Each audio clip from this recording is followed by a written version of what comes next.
content is constant. It's not a set it and forget it and you're done for years. It's always something you're going to revisit. But this checklist is really focused on if you're going to refresh or redesign of your website. So it could morph a little bit depending on where you are with your particular properties. So first of all is determine your go live date, whether that's a new website launch or you're just refreshing content. When do you want to be done? So pick that date in the future, whatever it is, and stick to it. That's the big key. The next piece then is build your timeline backwards from that date, because that's going to tell you how much time you really need and if you're being realistic with what your goal is versus when you want to have it completed.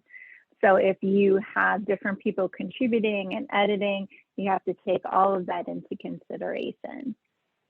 The next piece then is get your leadership buy-in. And why this is third and not at the top is because you can go to your leadership and say, this is the date I want to go live. This is what we're hoping to accomplish. And here's the timeline I feel it's going to take to get there.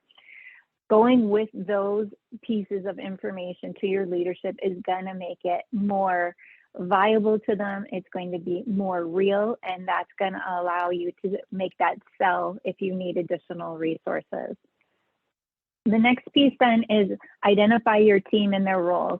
You may already know who those people are going to be, and maybe you want that identified before you go to leadership. So you can kind of, again, play with this a little bit, but know who those people are going to be. Again, avoiding the pitfalls of Caitlin has time in her schedule right now. She can do all of this.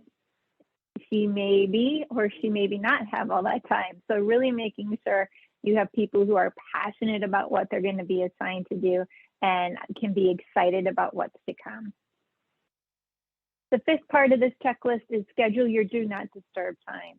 Actively go into your calendar and block that time. And then, at least if you're me, turn off all your other monitors and only have the one monitor open that you're going to be working on. That way you're not getting disturbed by the little blurps that are coming up here and there, and you really can honor that do not disturb time so you can do whatever your role is in that content creation.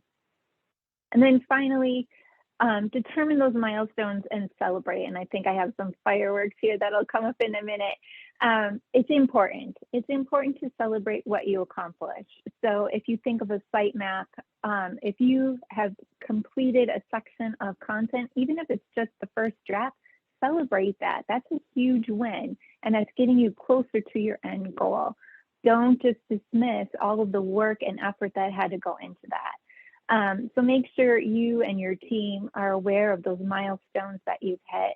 And you can also share those back up to leadership if they're involved to show how far we've come and what we have accomplished.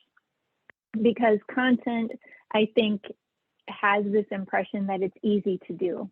We've all been writing probably since we've been very young in our kindergarten classes where we were learning how to print our letters.